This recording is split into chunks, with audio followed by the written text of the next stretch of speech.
একটা সন্তান বিদেশ থাকে, ওই সন্তান জানে না যে মা কোরবানির গোশত মুখে দেয় না সন্তানের চিন্তায়। অন্যদের মা গোশত পাকায় পাকায় খাওয়ায়, কিন্তু নিজে খায় না, সন্তানের মায়ায় পড়ে আছে। আমি যদি ভালো খাই, আমার সন্তানটা না জানি না খেয়ে কষ্ট পাচ্ছে। মা পাগলের মতো থাকে। ঢাকায় থাকলে মা বারবার বলে একটু বাড়ি আয়, কোরবানির সময় গোশত খেয়ে যাও, আমি মা তোমারে ছাড়া খেতে পারি না। একটা মা সন্তানের জন্য এত পাগল। সন্তান যদি বুঝতো, জীবনে মায়ের চোখের দিকে তাকাইয়া রাগ মেজাজ দিয়া কথা বলতো।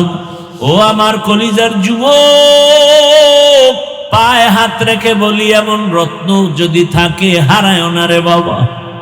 ওই মা বাবার দোয়া ছাড়া আল্লাহর কসম আমি হাফিজুর রহমান এই চেয়ারে বসতে পারি না। ওই মা বাবা জীবনের কত বড় রত্ন।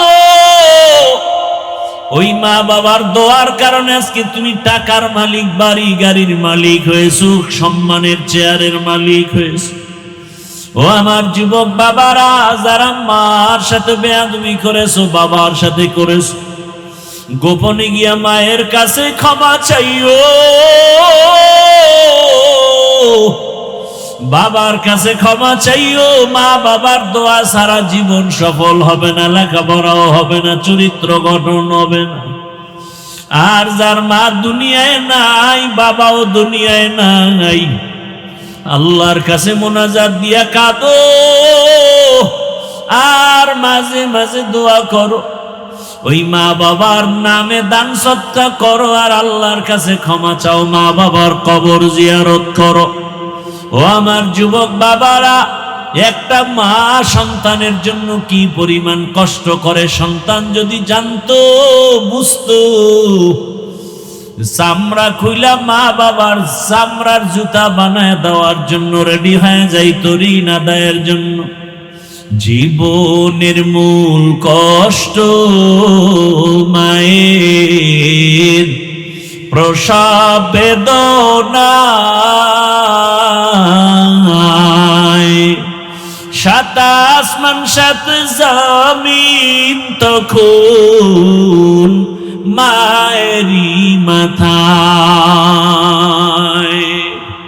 জীবনের মূল কষ্ট মায়ের প্রসব বেদনায়, সাত আসমান সাত জমিন তখন মায়েরই মাথায়। আমার সুন্দর মুখ দেখি মায়ের, আমার সুন্দর মুখ দেখি মায়ের, ব্যথা যায় দেয় হাসাইয়া। ও আমার প্রাণের মা, মা গো মা, কোথায় গেলে মোরে ছাড়িয়া, জনম দুঃখী ইয়াতীম আমি, চায় না কেহ ফিরিয়া।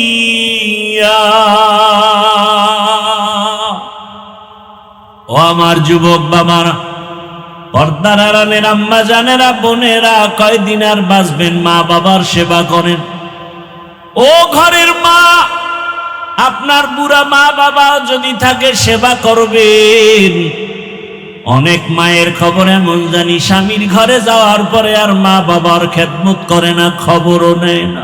ওরে নিজের মা বাবা যদি কবরে চলে যায়, ও পর্দার আড়ালের মা, শ্বশুর শাশুড়ির খেদমত করিয়ে। শ্বশুর শাশুড়ি যদি দোয়া করে, আপনার দুনিয়ার জীবন ধন্য হবে, হাসরের ময়দানেও সম্মানের চেয়ার পাবে। ও আম্মা জানেরা, আপনার মতো কত মা এখনো আছে, নামাজ ছাড়ে না, বেপরদায় চলে না, স্বামীর মাল নষ্ট করে না, খেয়ানত করে না। কয়দিন আর দুনিয়ায় বাঁচবেন, একটা ভালো সন্তানের মা হইয়া কবরে যান। ও আমার যুবক বাবারা, কয়দিন আর দুনিয়ায় বাঁচবা, আল্লাহর কাছে দোয়া করো, তওবা করো। মা বাবার খেদমত করে দোয়া নাও, শিক্ষকের দোয়া নাও, ওলামায়ে কেরামের দোয়া নিয়ে নবীর তরিকা মেনে চলো।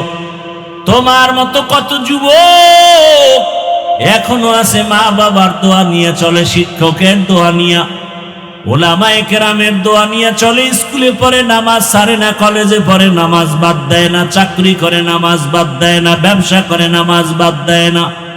তুমি কেন পারো না রে বাবা? ইব্রাহিম নবী দোয়া করে চলে গেলেন, মা হাজেরা ইসমাইলের নিয়ে এখানে জীবন কাটাচ্ছেন।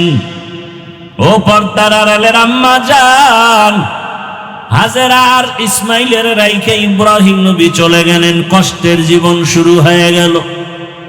আপনার মতো কত মা আছে, স্বামী বিদেশে থাকে, স্বামী ঢাকায় থাকে, চাকরি করে, ব্যবসা করে। আপনি ঘরে থাইকা সন্তানকে লালন পালন করবেন, স্বামীর মাল হেফাজত করবেন।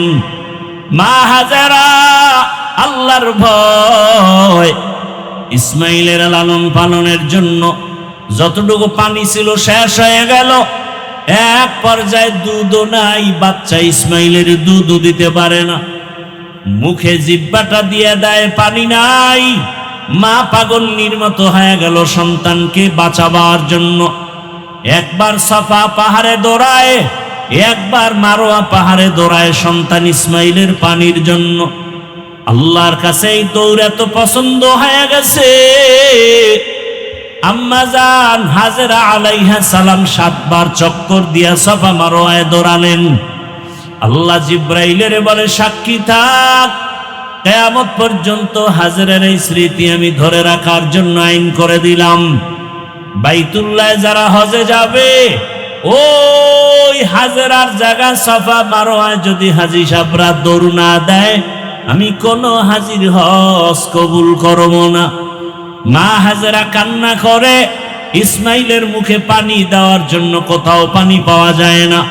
হঠাৎ বাইতুল্লাহর কিনারায় আওয়াজ শুনে কে যেন হাজেরা বলে ডাকে। মা হাজেরা দৌড়ায় গিয়ে দেখেন মানবের আকৃতি, আল্লাহর ফেরেশতা জিবরাইল সেখানে হাজির হয়ে গেল। কি চাও? পানি চাই। পাখা দিয়া দানা দিয়া বাড়ি মারলেন, ইসমাইল নবীর পায়ের গোড়া থেকে পানি বের হওয়া শুরু হয়ে গেল। আম্মা জান হাজেরা পাথর দিয়া পানি আটকায় দিলেন, নিজে পান করলেন, সন্তানকেও পান করালেন জমজমের পানি। আজ ওই জমজমের পানি হাজার হাজার কোটি মিলিয়ন ট্রিলিয়ন বিলিয়ন পানি লিটার হাজী সাহেবরা নেয়, জমজমের পানি বাড়েও না কমেও না। সাহাবায়ে কেরাম নবীকে প্রশ্ন করলেন, হে রহমতের নবী, জমজম কূপের পানির তলা কোথায়? কমেও না বাড়েও না।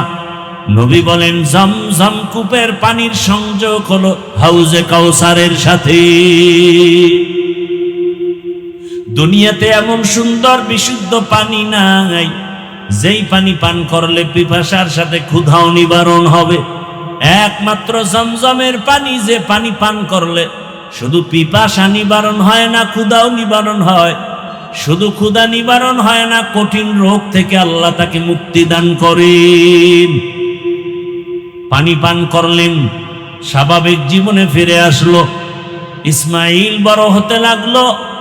হতে হতে যখন 14 বছর হয়ে গেল, কম বেশি ঐতিহাসিকরা লিখলেন, ইসমাইল যখন বড় হয়ে গেল, পরীক্ষা।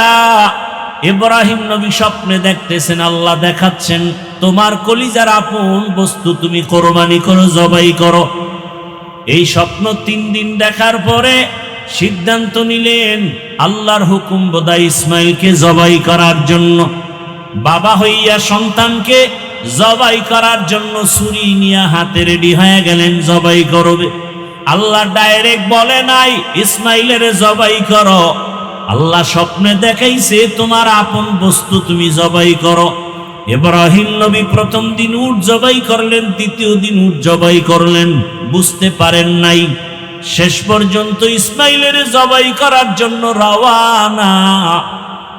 ইব্রাহিম নবী বাইতুল্লাহর কিনারায় গিয়া হাজির হয়ে গেলেন।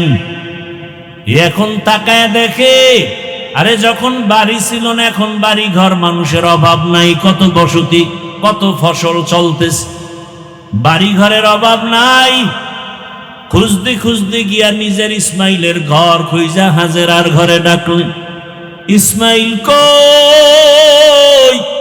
কত বছরের বিরহের বেদনা মায়া, একটা সন্তান বিদেশ থাকে, ওই সন্তান জানে না যে মা কোরবানির গোশত মুখে দেয় না সন্তানের চিন্তায়। অন্যদের মা গোশত পাকায় পাকায় খাওয়ায়, কিন্তু নিজে খায় না, সন্তানের মায়ায় পড়ে আছে। আমি যদি ভালো খাই, আমার সন্তানটা না জানি না খেয়ে কষ্ট পাচ্ছে।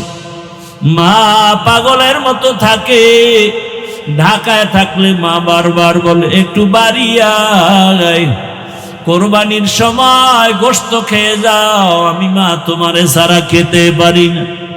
একটা মা সন্তানের জন্য এত পাগল, সন্তান যদি বুঝতো, জীবনে মায়ের চোখের দিকে তাকাইয়া রাগ মেজাজ দিয়ে কথা বলতো।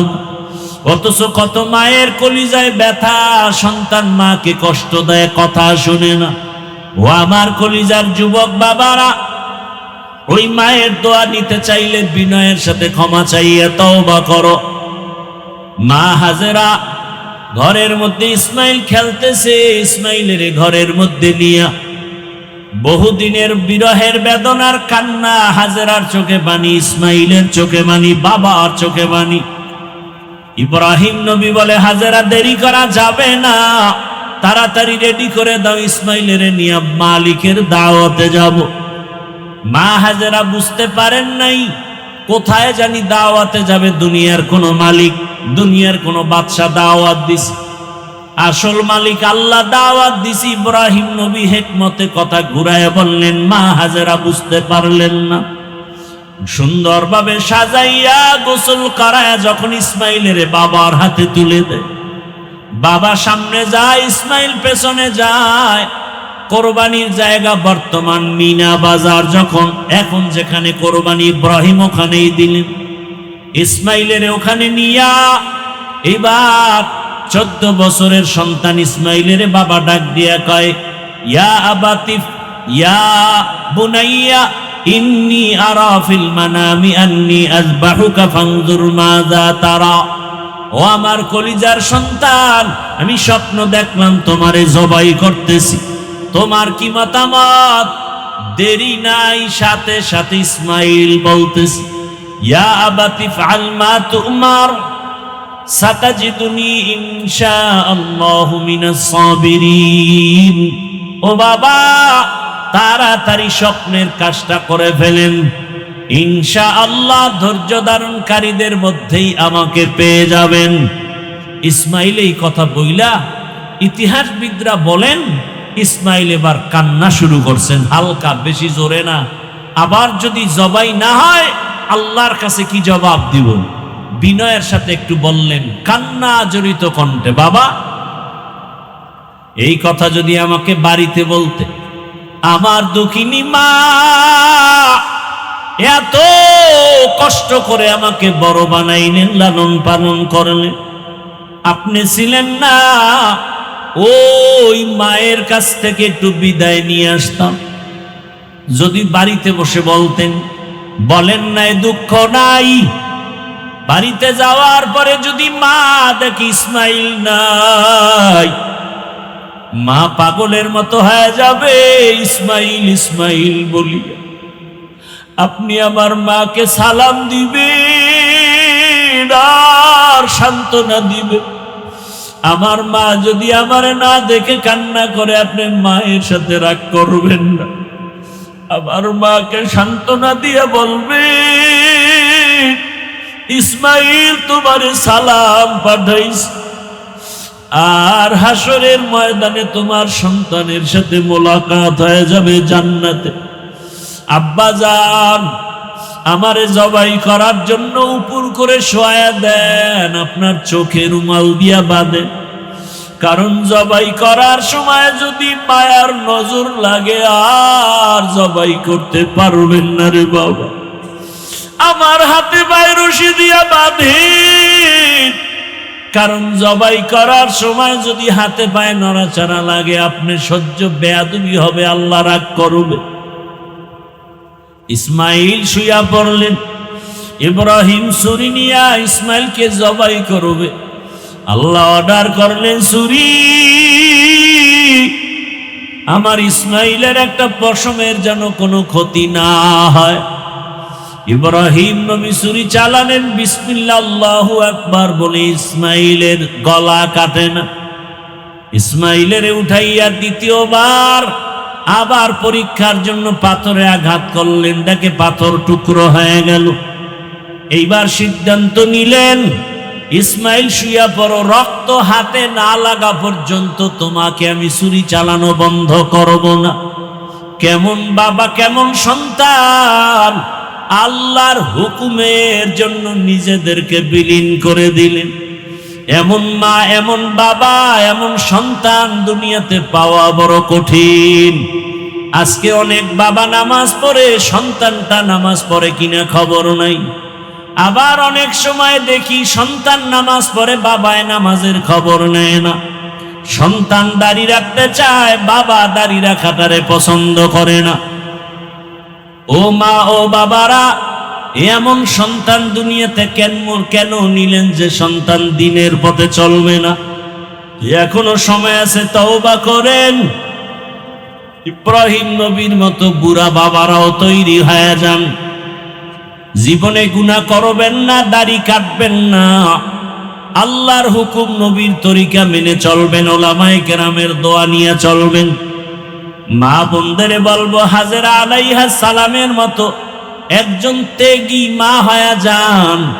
সন্তানটাকে কোরআন পড়নেওয়ালা নামাজি ডাক্তার বানাবেন, ইঞ্জিনিয়ার বানাবেন, নামাজি কোরআন পড়নেওয়ালা ইঞ্জিনিয়ার বানাবেন।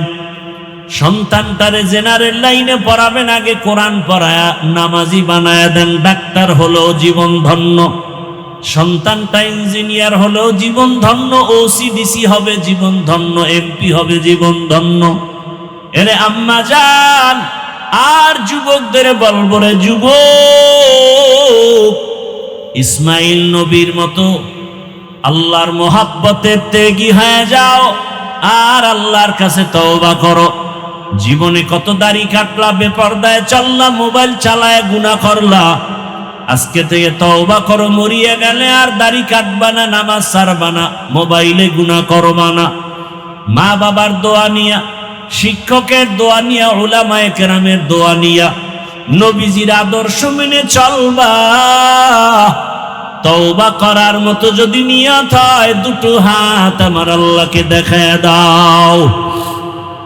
আয় আল্লাহ, হাতগুলো কবুল করে নিন, তওবা কবুল করে নেন। তওবার উপরে মজবুত হইয়া নবীর তরিকা মেনে, উলামায়ে কেরামের পরামর্শ নিয়ে, মা বাবার দোয়া নিয়ে চলার তৌফিক দান করেন, আমিন। وقال نوح رب لا تذر على الأرض من الكافرين ديارا إنك إن تذرهم يضلوا عبادك ولا يلدوا إلا فاجرا كفارا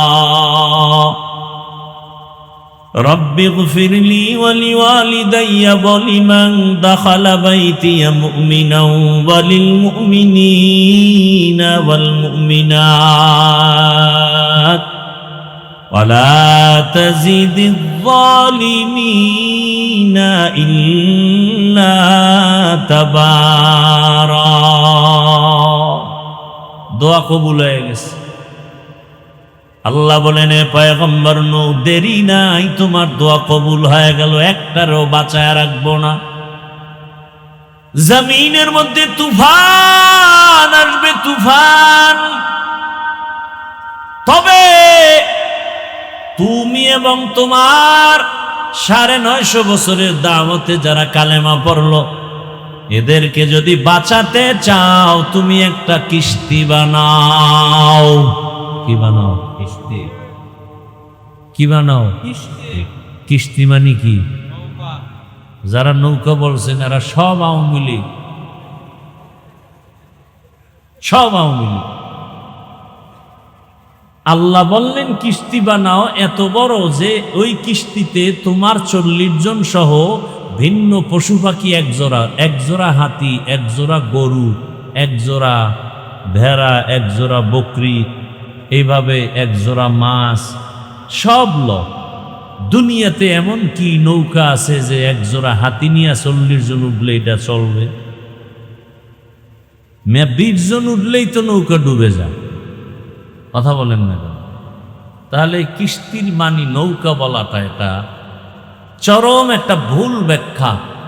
নৌকা কোনোভাবেই বলা যাবে না, বরং এই 40 জন জোড়ায় জোড়ায় জোড়ায় জোড়ায় পশু পাখি উঠানোর মতো একটা জলযানকে জাহাজ বলা যাবে। কি বলা যাবে? তাহলে কি কিস্তি মানি কি নৌকা বলা যাবে না? যদি কেউ বলে এটা ভুল কথা, ভুল ব্যাখ্যা। বিশাল জাহাজ বানায় দিল। আল্লাহর অর্ডার, এখানে সব উঠবে। তোমার সন্তান একজন ছেলে কেনান উঠে নাই, সে বলছে আমি পাহাড়ের চূড়ায় নিয়ে গিয়ে আশ্রয় নিব। যখন কিস্তি বানানো কমপ্লিট, মুমিন পশু পাখি জোড়ায় জোড়ায় তালা বিশিষ্ট, আল্লাহ তুফান দিলেন, পানি বন্যা, মহাপ্লাবন, পাহাড়ের উপরে পানি, 40 দিন লাগাতার বৃষ্টি। নিচের পানিও বাড়ে, উপর থেকেও পানি বাড়ে। পৃথিবীটা মেচাকার হয়ে গেল, সমতল ভূমিতে পরিণত হয়ে গেল। 40 দিন পরে বৃষ্টি কমে পানি টানলো, সব মানুষ মরে গেল। কিস্তি জুদি পাহাড়ে গিয়ে দাঁড়ালো, ওখান থেকে সব নামলো, নতুন করে জমিন আবাদ শুরু হলো। এজন্য নূহ নবীকে বলা হয় দ্বিতীয় জাতির পিতা, দ্বিতীয় আদি পিতা, আবুল বাশারে সানি। প্রথম আবুল বাশার আদম, দ্বিতীয় আবুল বাশার নূহ। আল্লাহ পাক নূহ নবীকে দিয়া জমিনকে নতুন করে আবাদ করলেন। ওই 40 জনার কোনো সন্তানাদি আর হয় নাই। আল্লাহ নূহ নবীর 3 সন্তান দিয়া এই জমিন সাজালেন। সাম, হাম, ইয়াফাস, এই 3 সন্তান দিয়া দুনিয়া সাজলো। এই সাম, হাম, ইয়াফাস, ঐতিহাসিকরা লেখেন সামের বংশে নূহ নবীর বিদায়ের 1000 বছর পরে আসলেন ইব্রাহিম আলাইহিস সালাম। আমার ঘটনা, হজের মাস শুরু হবে তো কোরবানি নিয়ে আলোচনা, ইব্রাহিম নবীর ভূমিকা টানতেছে।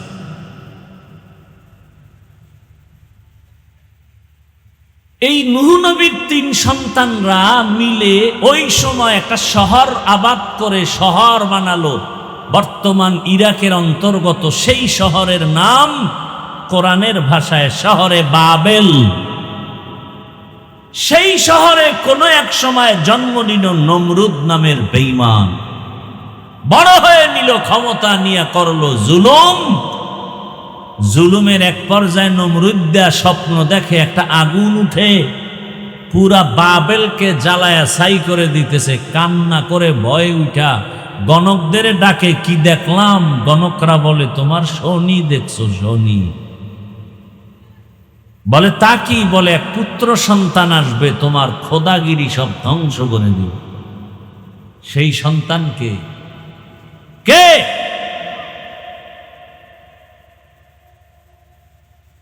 আকে লুতুফে খেসেরা ইজহারে কর, বাখলিল আসনারেরা গোলজারে কর। নমরুদ বলে সেই ছেলেটা কি আসছে দুনিয়ায়? কয় না। মায়ের গর্ভে আছে? না, মায়ের গর্ভেও নাই। বলে না।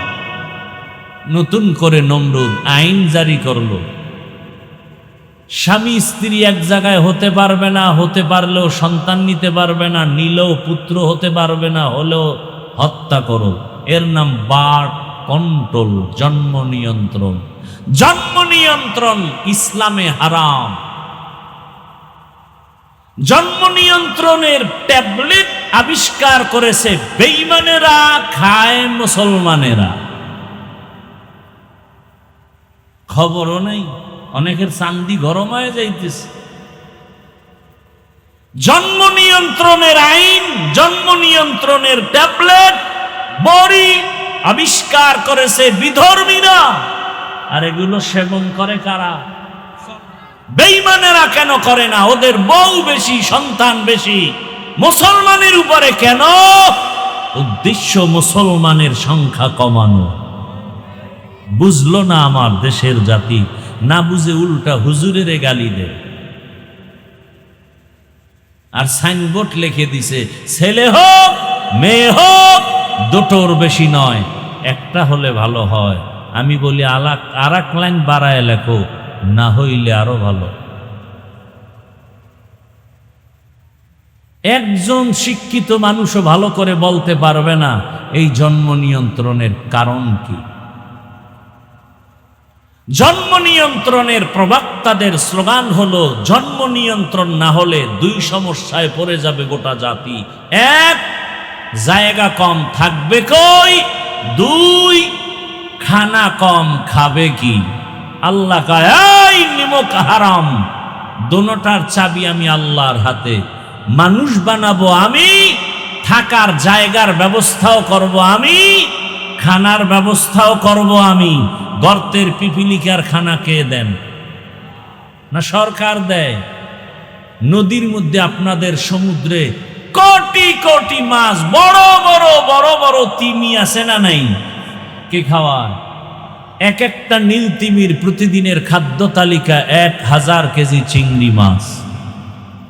দৈনিক ঢাকার চিড়িয়াখানার লেখা আছে একটা বাঘের প্রতিদিনের খাদ্য 17 কেজি গোশত। জঙ্গলে হাজার হাজার প্রাণী, সমুদ্রে হাজার হাজার মাছ, ওদের টাইম মতো খানাটা কে দেন? ইয়া আইয়ুহান নাস আনতুমুল ফুকারাউ ইলাল্লাহ ওয়াল্লাহু হুয়াল গানিয়্যুল হামিদ।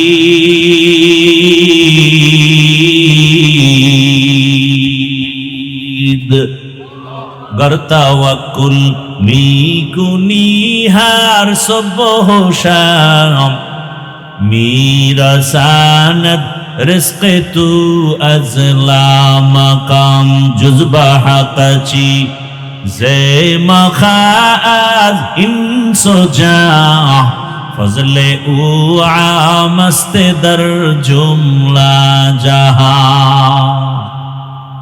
আল্লাহ বলেন, মানুষ তোমরা সবাই ফকির, আমি আল্লাহ শুধু ধনী। আমি আল্লাহ শুধু ধনী না, প্রশংসিত ধনী। দুনিয়ার সব ধনীদের বদনাম আছে, আল্লাহ এমন ধনী যার বদনাম। দুনিয়ার ধনীদের বদনাম কি? দেয় 5 টাকা, মাস্তানি করে 50 টাকা। কথা বলেন না কেন? মসজিদে মাদ্রাসায় দান করে 50,000, চাপাবাজি করে মাদ্রাসা আমি করে দিছি। এরকম চাপাবাজ আছে না নাই? দিবে দিবে বলে আপনাদের বলে সব দেওয়া হবে, বিদ্যুৎ দেওয়া হবে, আরামে এসিতে ঘুম পাড়ায় দেওয়া হবে, নিজে কেউ খাবে কেউ খাবে না, হবে না তা হবে না বলে, কিন্তু সব নিজে খায়, অন্যের খবরও নেন। এরকম চাপাবাজ আছে না নাই? আল্লাহ হেদায়াত দান করুন, আল্লাহ হেদায়াত দান করুন।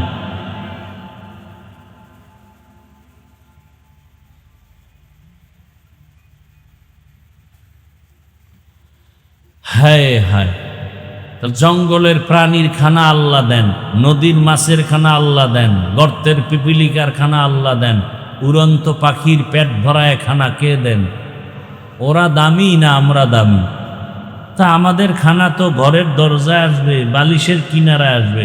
আমরা কেন খাই খাই কোম্পানি খুইলে পাগল হয়ে ঘুরতেছি? ইয়াবা ট্যাবলেট বেচে খাওয়া লাগে নাকি? রিজিক তো আল্লাহ দিবেন। কোটি কোটি মাছ সমুদ্রে কেউ না খায় মরে নাই, জঙ্গলের কোটি কোটি প্রাণী না খেয়ে মরে নাই।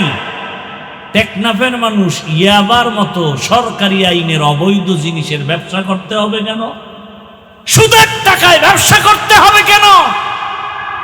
আর 24 ঘন্টা গর্ভধারিণী মায়ের সাথে জিনার গুনাহ করতে হবে কেন? সুদের খাতায় নাম লেখাইয়া নামাজ রোজা বরবাদ করতে হবে কেন? সুদখোরের মতো নিকৃষ্ট কোনো মানুষ দুনিয়াতে নাই। 24 ঘন্টা গর্ভধারিণী মায়ের সাথে জিনার গুনাহ। হজ করলে কবুল হবে না, নামাজ পড়লে কবুল হবে না, মোনাজাত দিলে কবুল হবে না। কত বড় নিকৃষ্ট মানুষ! আল্লাহর প্রতি বিশ্বাস নাই। কই? আল্লাহর শুকর, করোনার মতো মহামারীর মধ্যেও তো আমরা হুজুরেরা কেউ না খায়া মরিনি। স্কুল, কলেজ, ভার্সিটি, ফ্যাক্টরি, দোকান সব বন্ধ, একটা কোরআনের মাদ্রাসাও বন্ধ হয়নি। সত্য কথাটা বলেন। সবাই ট্রিপল মাস্ক লাগায় বসে আছে, করোনায় মরবে না। আর বোতলে পানি লইয়া মেডিসিন লইয়া বসে আছে খালি হাত ধোয়। হুজুরেরা এত বছর হাত ধোয়ার বয়ান করছে, কানে যায় না। মাওলায় কানে ধরাইয়া হাত ধোয়াইতেছে করোনা দিয়া, ঠিক নেই? ওই সময় করোনার লাশগুলো কোন আল্লাহর বান্দা, বাবা করোনায় মরে গেছে, ছেলেরা কাছে যায় না, মরার ভয়। কি হলো? আমার দেশের টুপিওয়ালারা ওই লাশ কাঁধে নিয়ে গোসল করায়া জানাজা পড়ায় কবরে গেছে। সত্য কথাটা বলেন, একজন টুপিওয়ালাও করোনায় মরে নাই। এখন ডাক্তারেরা কি বলে? এই মাস্ক যারা পরো তোমরা ভুল করতেছো, তোমাদের দূষিত নিঃশ্বাসটা বের হয়ে অক্সিজেন আসবে তোমার গাছের থেকে বাতাসে, তুমি মাস্ক দিয়ে আটকাইয়া দূষিত নিঃশ্বাসটা আবার নিচ্ছ, তুমি তো অসুস্থ হয়ে যাচ্ছ। এবার বলে মাস্ক বিরোধী আন্দোলন শুরু করো। কথা বুঝেননি? তাহলে মাস্ক পরার দ্বারা আমাদের স্বাস্থ্যের উপকার না ক্ষতি? আর এই সময় পুলিশ লাঠি লয়ে ঘুরছে, মাস্ক না পরলেই বিডা। কেউ একেবারে পুলিশের এই ফিডার ভয়ে ট্রিপল মাস্ক লাগাইছে, একটা না, দুইটা না, তিনটা। কি আমরাও মাঝে মাঝে পড়ছি, এখনো পড়ি। আমরা পুলিশের ফিডার জন্য পড়ি না।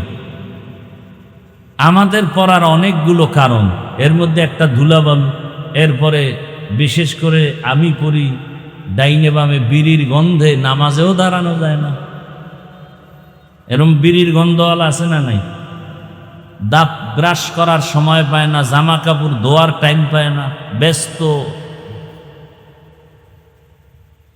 প্রস্রাব করে পানি লয় না। এর শরীর থেকে কি পরিমাণ মেশকের ঘ্রাণ আসবে এটা তো আর বলার অপেক্ষা রাখে না। কি আল্লাহ আমাদের সবাইকে হেদায়াত দান করে।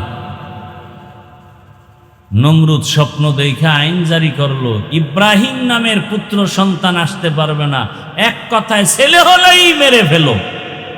পৃথিবীর ইতিহাসে এই জন্ম নিয়ন্ত্রণ আইন পাশ করলো নমরুদ, আর এর ডাইরেক্টর বানাইলো ইব্রাহিম নবীর বাবা আজরকে। আল্লাহর কুদরত কি! আমি ইব্রাহিমকে পাঠাবো, কোনো ট্যাবলেটে ফিরাতে পারবে? আচ্ছা দেখেন তো, ছেলে হোক মেয়ে হোক দুটোর বেশি নয়, একটা হলে ভালো হয় স্লোগান।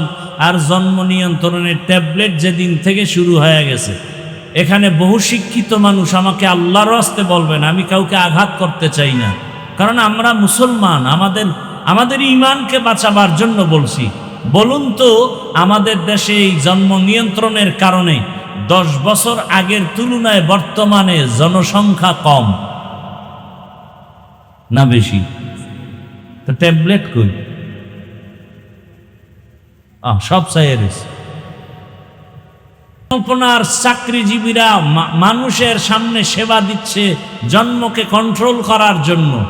তো 10 বছর আগের তুলনায় মানুষ কমছে না বাড়ছে? তো ট্যাবলেট কই, স্লোগান কই? ছেলে হোক মেয়ে হোক দুটোর বেশি নয়, একটা হলে ভালো হয়। আল্লাহ কয় আমার সাথে চালাকি। ওয়ামাকারু ওয়ামাকারাল্লাহ ওয়াল্লাহু খায়রুল মাকিরিন।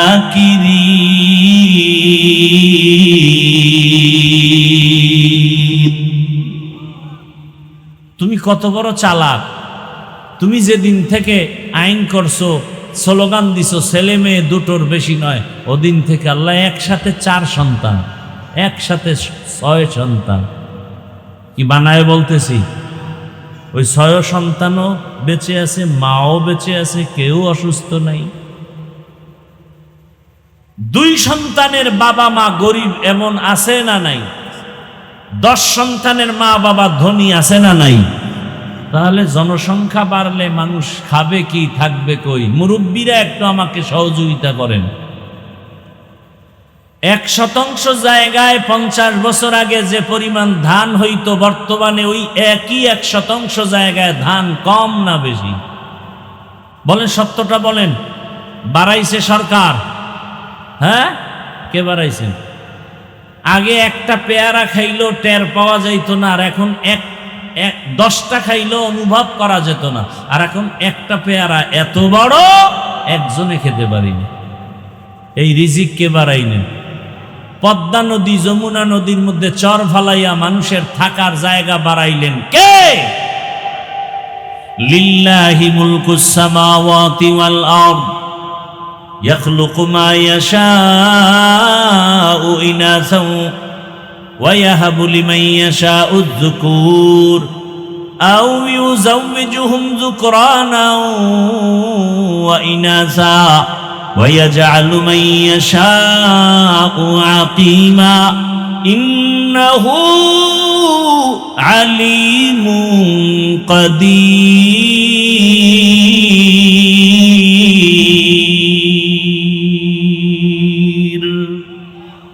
আসমান জমিনের ক্ষমতা কার হাতে?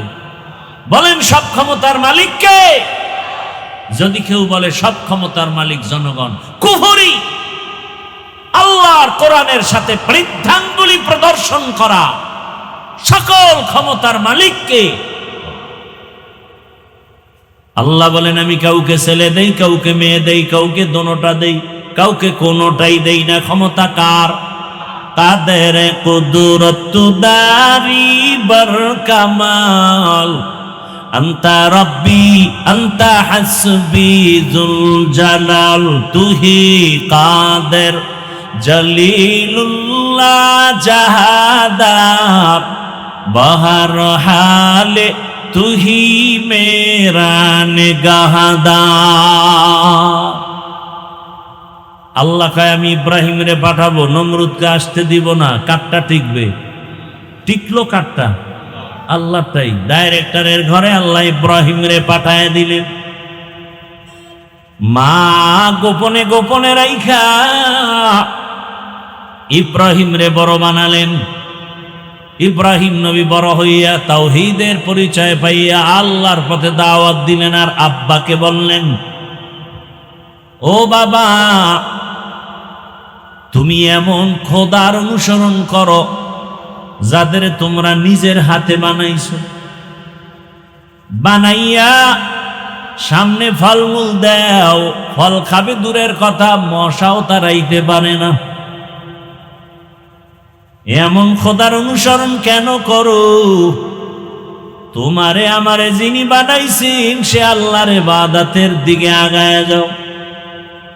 নমরুদের দাওয়াত দেয়, বাবারও মাথা গরম, নমরুদেরও মাথা গরম। আল্লাহ তাআলা ইব্রাহিম নবীর উপরে পরীক্ষা দিয়া দিলেন। একের পরে এক কঠিন পরীক্ষা আসতেছে। যার ঈমান যত তাজা তার পরীক্ষা তত কঠিন। যেই ছাত্র যত ভালো তার প্রশ্ন তত কঠিন। পয়গম্বর ইব্রাহিমকে দুনিয়া থেকে বিদায় দেওয়ার জন্য নমরুদ আগুনের কুণ্ডলী সাজালো। আগুনে পুইরা মেরে ফেলবে, বিশাল অগ্নিকুণ্ড। বাঁচানের মালিক কে? আল্লাহ যদি হেফাজত করেন কেউ মারতে পারে না। তাকায় দেখছেন গত রমজানের ঈদের সময় কত মানুষ মরে গেল। গাড়ি পানির মধ্যে চলে গেল, একটা ছোট বাচ্চা সাঁতার কেটে উপরে এসে কান্না করে, আমার আম্মু গাড়ির মধ্যে আটকা, পানির মধ্যে বাঁচাও। আগুন সাজাইয়া ঘটনা আপনারা অনেক শুনছেন আলেমদের মুখে। ইব্রাহিম নবীকে গাছের সাথে রশি লাগায়া চরক গাছের চরখা বানায়া গোল ঘুরায় ঘুরায় ঘুরায় ঘুরায় আগুনে ফালাবে। আগুনের এত তাপ, কাছে যাওয়া যায় না। কিন্তু ইব্রাহিমকে রশি দিয়া বাঁধে টানতেছে, উঠে না, গাছও নড়ে না। নমরুদের খোদাগিরি যায় যায় অবস্থা। ইবলিস এসে বলে কোনো টেনশন নাই, আকামের হেডমাস্টার আমি, আল্লাহর সামনে যুক্তি দিয়া কাট করে ফেলাইছি গোটা দুনিয়া। কি সমস্যা? এই সমস্যা বলে এই মুহূর্তে পারবা না, জানো না ইব্রাহিম এমন আল্লাহর ইবাদত করেন, ওই আল্লাহর রহমতের নূরের ফেরেশতারা ইব্রাহিমের সহযোগিতায় রশি ধরে রাখছে, পারবা না। হ্যাঁ, এই সময় একটা আকাম করা লাগবে। কাম না আকাম, বিড়িটা না, কাম না আকাম। আকামেরও মধ্যে কিছু লাইন আছে, যেমন দাড়ি কামানো একটা আকাম না কাম, কিন্তু এটা লাভ আছে, আছে না নাই? আছে, কিছু লাভ আছে। যা দুনিয়ার লাইনে, আল্লাহর লাইনে তো কোনো লাভ নাই। বিড়ি টানলে কি লাভ? কি যুবকরা যারা বিড়ি টানেন, কি লাভ?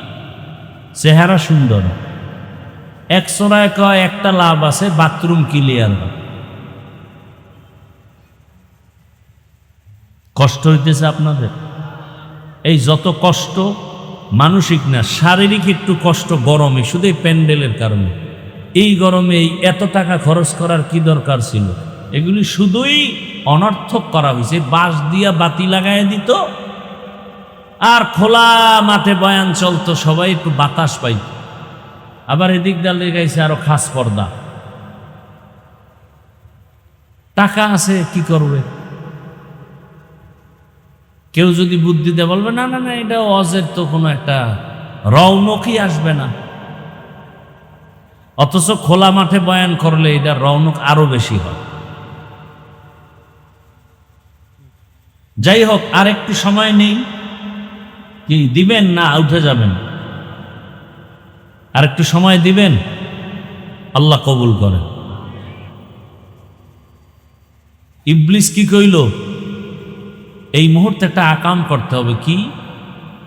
ঐতিহাসিকরা বলছেন এক বর্ণনা যে ইব্রাহিমকে উলঙ্গ করো, আর এক বর্ণনা আছে এই মুহূর্তে যুবক যুবতীদের অর্ধুলঙ্গ করে এখানে নাচ গান শুরু করো, তাহলে রহমতের ফেরেশতারা ভেগে যাবে, ইব্রাহিমের রশি টেনে আগুনে ফেলানো সহজ হবে। তাই করুন। এক পর্যায়ে আগুনে ফেললো।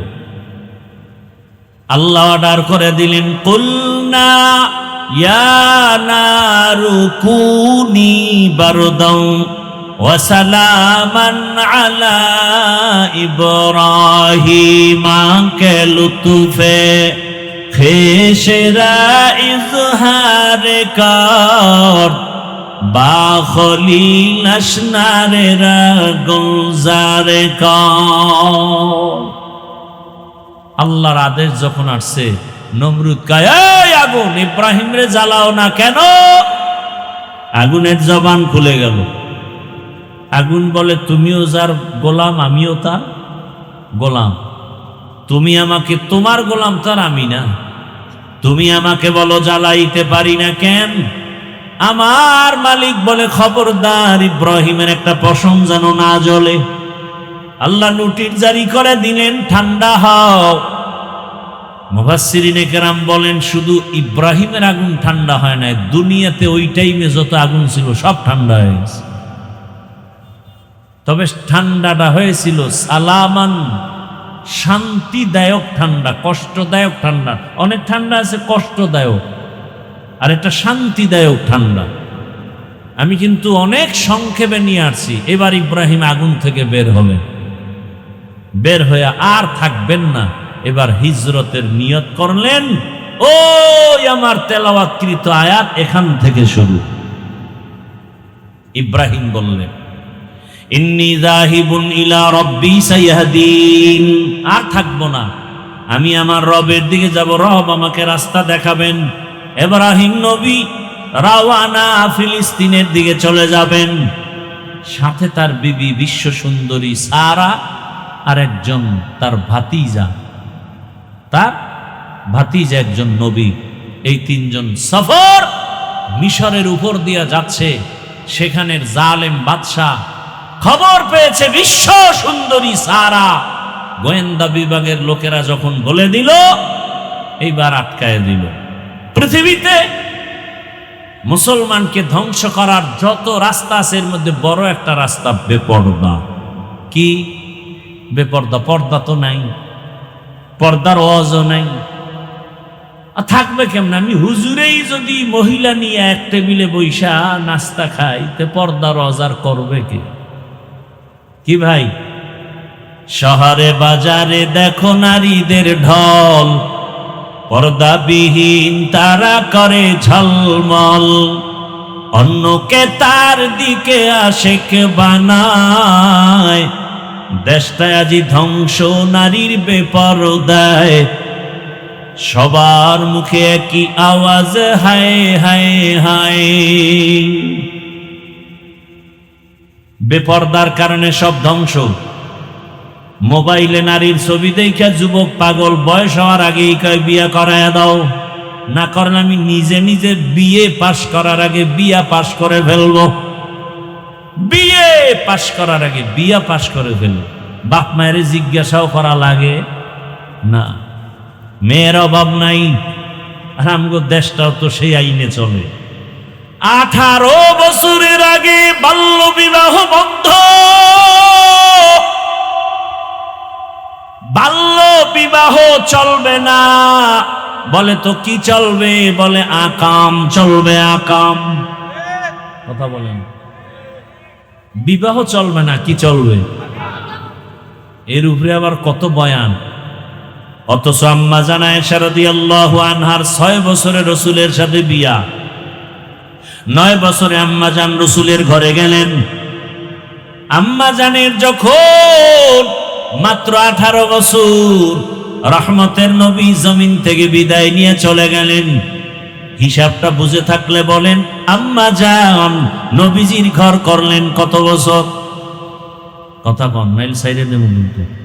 কথা কন, নবীজির ঘর করলেন আম্মা জান কয় বছর? 6 বছরে বিয়া, 9 বছরে নবীর ঘরে আসছেন। আম্মা জানের 18 বছর বয়সী নবী চলে গেছেন।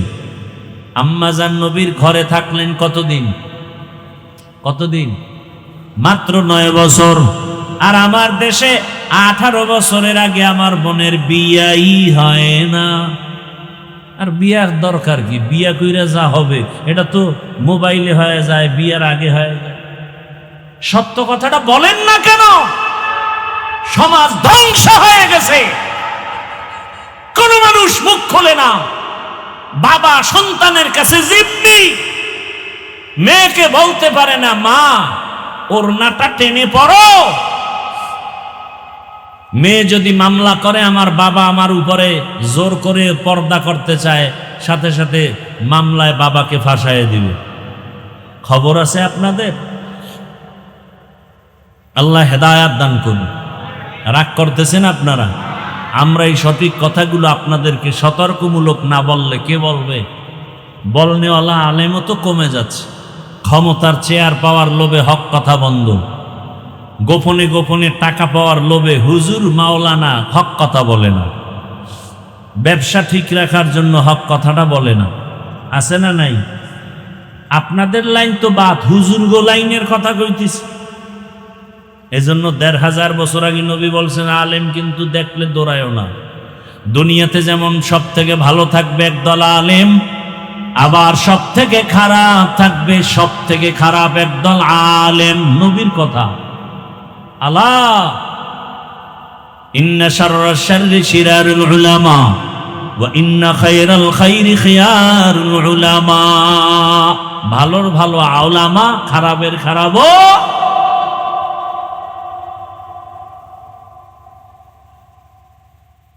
পয়গম্বর ইব্রাহিম হিজরতের জন্য রেডি হয়ে গেলেন।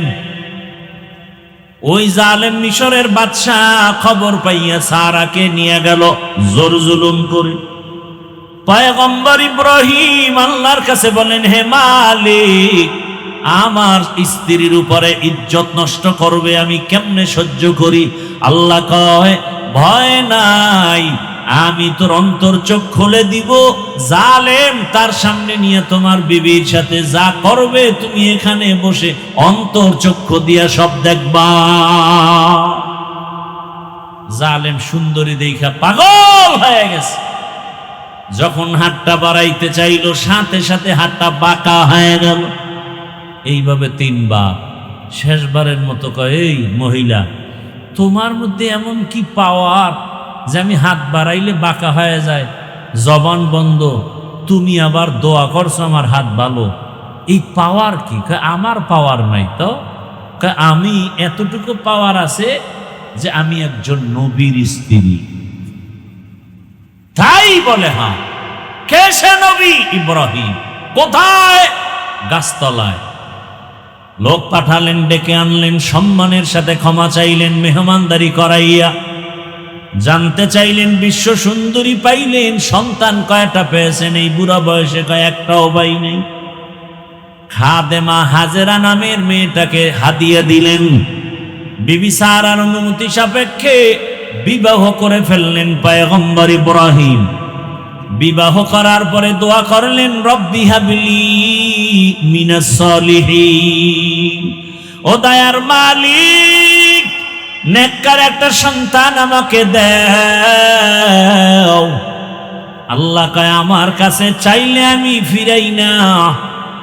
সন্তান আল্লাহর কাছে চাও। 10টা ছেলে হইয়া লাভ কি যদি বাবার ইজ্জত নষ্ট করে ফেলে? এক সন্তান যথেষ্ট যদি বাবার ইজ্জত রক্ষা হয়। কথা ঠিক না? আল্লাহর কাছে চাইতে হবে, চাইলেই হবে না। আরে গাছ না লাগায় ফল চাইলে হবে? ভালো গাছের ফল লাগান, ভালো ফলের গাছ লাগায় ফল চাবেন, আল্লাহ দিবেন। ভালো একটা মা ঘরে আনার পর আল্লাহর কাছে দোয়া করবেন, আল্লাহ ভালো সন্তান দান করবেন। আপনি ভালো মা ঘরে আনছেন নি? আপনি তো ঘরে আনছেন ডানা কাটা বড়ি। কি বড়ি? ডানা কাটা বড়ি। আইসা ডানা কাটে, আইসাই স্বামীরে কয়, তোর মায়ের ডানা ভালো না, তোর বাবার ডানা ভালো না, ঘর বাড়ি ছেড়ে চল টেকনাফ শহরে কক্সেস বাজারে ফ্ল্যাট ল। ওখানে লইয়া লইয়া কয়েকদিন খাইয়া লইয়া ঘুরে টুইরা পাখির মতো কয়, তোর ডানাও ভালো না, হিজরত করে ভেগে গেল। কি বানায় বলছে? এই আকাম চলে না, চলে না। আল্লাহ হেদায়াত দান করুন। ডানা কাটা পড়ি তো, ফলাফল নগদ। পয়গম্বর ইব্রাহিম দোয়া করলেন, নবীর দোয়া সাথে সাথে কবুল হয়ে গেছে। আল্লাহ দোয়ার ফলাফল জানায় দিয়া বলেন, ফাবাশশারনাহু বিগুলামিন হালিম। তোমার মতো একজন বিচক্ষণ গুণের অধিকারী সন্তান আমি তোমাকে দিচ্ছি। এসে গেল ইব্রাহিম নবীর ঘরে সন্তান, নাম কি? ইসমাইল। এবার মায়া কম না বেশি বুড়া বয়সের সন্তান? হ্যাঁ, অনেক বেশি। আল্লাহ আবার কয়, আমার মায়া কইমে যাইব সন্তানের কারণে? হবে না। নবীদের পরীক্ষা কত কঠিন চিন্তা করেন। আমাদের তো কোনো পরীক্ষাই নাই। জনমের মতো গুনাহ করি, আর বড় কোনো বিপদ নাই। বিপদ সব যারা একটু হালাল ভাবে চলি তাদের উপরে। ও আমার যুবক বাবারা, বৃদ্ধ বাবাজি, পর্দার আড়ালের মা বোনেরা, ভালো করে শুনেন। কত কঠিন পরীক্ষা ইব্রাহিম নবীর উপরে। আল্লাহ বলে দিলেন, ও ইব্রাহিম, আমার মায়া মোহাব্বতের ঘাটতি ঘটানো যাবে না। জলদি করে যাও, তোমার এই স্ত্রী হাজেরা আর ইসমাইল শিশুকে নিয়ে বাইতুল্লাহর কিনারায় ওখানে জঙ্গলে নির্বাসনে রেখে এসো। কেন? কোনো কেন নাই। আল্লাহ চাইছেন যা তাই করতে হবে, কোনো কেন চলে না। বিবিরে নিয়ে রওয়ানা। বাইতুল্লাহ তো নাই, নূহ নবীর প্লাবনে সব সমান। বাইতুল্লাহর জায়গা নির্দিষ্ট আল্লাহ হেফাজতে রাখছেন, কিন্তু বাইতুল্লাহ নাই, বিধ্বস্ত হয়ে গেছে। আল্লাহর সিদ্ধান্ত ইব্রাহিম রে দিয়া নতুন করে বাইতুল্লাহ আবার বানাবেন। ওখানেই ওই বাইতুল্লাহর জঙ্গলে নির্জন, মানুষ নাই, পানি নাই, পশুবাগি নাই। মা হাজেরাকে ওখানে ইসমাইল রে রাইখা এবার বাবা ইব্রাহিম বিদায় হয়। উটের পিঠে যখন রওয়ানা, ইসমাইলের মাটির মধ্যে শোয়াইয়া মা হাজেরা দৌড়, এমন জোরে দৌড় দিয়া ডাক দিয়া কই, হে স্বামী, গহীন এই জঙ্গল, মানুষ নাই, পানি নাই, খানাও নাই, এমন এক বিপদের জায়গায় রেখে আপনি যে কোথায় যান? কয় বাড়ি। আমাদের এখানে কেন রেখে যান? ইব্রাহিম নবী তেমন কোনো জবাব দিচ্ছেন না, ভাবতেছে। মা হাজেরা তো তেমন, যেমন নবী তার তেমন স্ত্রী। এক পর্যায়ে বলে, ও স্বামী আমার, এটা কি আমার এখানে রেখে যাওয়া আপনার ইচ্ছা নাকি মালিক আমার রবের ইচ্ছা? ইব্রাহিম নবী ইশারায় জানায় দিলেন, আমার ব্যক্তিগত ইচ্ছা না, রবের ইচ্ছায় রেখে গেলাম। মা হাজেরা দেরি না করে এ কথাটা শুই না, সাথে সাথে 2 ফোঁটা চোখের পানি ছেড়ে কান্না শুরু করলেন। ঐতিহাসিকরা লেখছেন, মা হাজেরা কান্না করেন আর বলেন, ও স্বামী আমার, আল্লাহ যদি বলে থাকেন এখানে কোনো কোশ্চেন নাই, প্রশ্ন নাই, আমাদের জন্য আপনি দোয়া করবেন। আর মাঝে মাঝে সময় পেলে আমি হাজেরাকে দেখারও দরকার নাই, মাঝে মাঝে শিশু ইসমাইলের আইসা দেখে যাবেন। আমি একটা মহিলা মানুষ, মানুষ নাই, জঙ্গল, পানি নাই, খানা নাই, কষ্টের জায়গা। সামান্য একটু পানি 2-3 দিনের বেশি থাকবে না। আমি হাজেরাকে আপনি না দেখলেও আপনি মাঝে মাঝে আইসা শিশু ইসমাইলের দেখে একটু খোঁজ খবর নিয়ে যাবেন। ইব্রাহিম নবী বিদায় হয়, কোনো কথা নাই। আমার মালিকের হুকুমের সামনে কোনো সহযোগিতা চলবে না, ভিন্ন কোনো আওয়াজ চলবে না। এবার ইব্রাহিম চোখের পানি ছেড়ে সাফা পাহাড়, মারোয়া পাহাড়ের মাঝখান থেকে রওনা, পাহাড়ের উপরে উঠে নিচে নামলেন। নিচে নাইমা উটের পিঠ থেকে নামিয়া ইব্রাহিম নবী হাত উঁচু করে আমার মালিকের দরবারে দোয়া করা শুরু করলেন।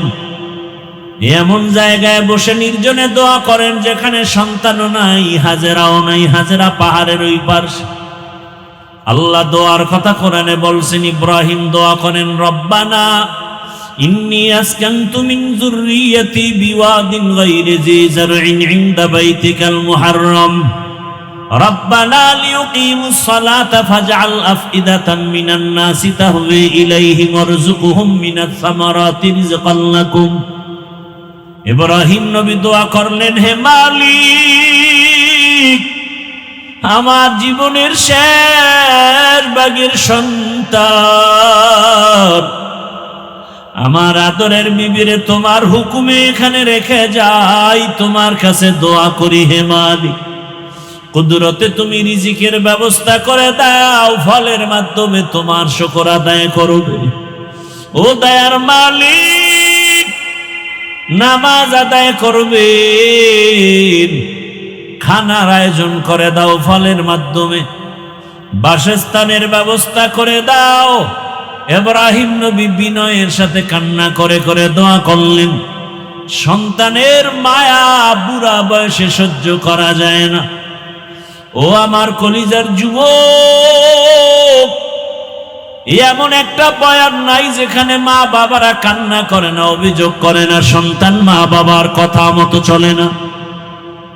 হুজুর একটু সন্তানের বয়ান করে বুঝায় দিয়ে, মায়ের সাথে খারাপ আচরণ করে, বাবার সাথে খারাপ আচরণ করে। ও আমার যুবক বাবারা, পায়ে হাত রেখে বলি, এমন রত্ন যদি থাকে হারায় না রে বাবা। ওই মা বাবার দোয়া ছাড়া আল্লাহর কসম আমি হাফিজুর রহমান এই চেয়ারে বসতে পারি না। ওই মা বাবা জীবনের কত বড় রত্ন। ওই মা বাবার দোয়ার কারণে আজকে তুমি টাকার মালিক, বাড়ি গাড়ির মালিক হয়েছো, সম্মানের চেয়ারের মালিক হয়েছো। ও আমার যুবক বাবারা, যারা মার সাথে বেয়াদবি করেছো, বাবার সাথে করেছো, গোপনে গিয়া মায়ের কাছে ক্ষমা চাইও। বাবার কাছে ক্ষমা চাইও। মা বাবার দোয়া সারা জীবন সফল হবে না, লেখাপড়াও হবে না, চরিত্র গঠন হবে না। আর যার মা দুনিয়ায় নাই, বাবাও দুনিয়ায় নাই, আল্লাহর কাছে মোনাজাত দিয়া কাঁদো, আর মাঝে মাঝে দোয়া করো। ওই মা বাবার নামে দান সৎকা করো, আর আল্লাহর কাছে ক্ষমা চাও, মা বাবার কবর জিয়ারত করো।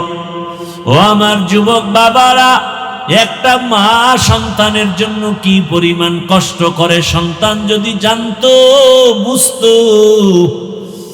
চামড়া খুইলা মা বাবার চামড়ার জুতা বানায় দেওয়ার জন্য রেডি হয়ে যাইত ঋণ আদায়ের জন্য। জীবনের মূল কষ্ট মায়ের প্রসব বেদনায়, সাত আসমান সাত জমিন তখন মায়েরই মাথায়। জীবনের মূল কষ্ট মায়ের প্রসব বেদনায়,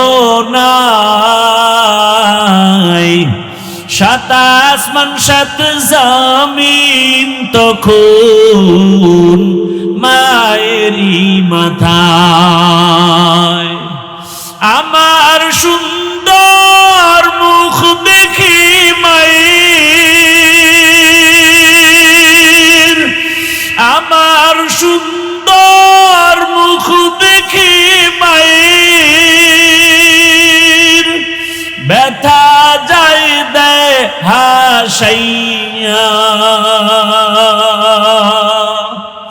ও আমার প্রাণের মা, মা গো মা, কোথায় গেলে মোরে ছাড়িয়া, জনম দুঃখী ইয়াতীম আমি, চায় না কেহ ফিরিয়া।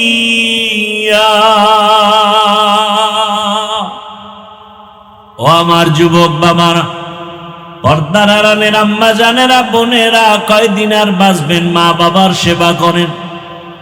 ও ঘরের মা, আপনার বুড়া মা বাবা যদি থাকে সেবা করবেন।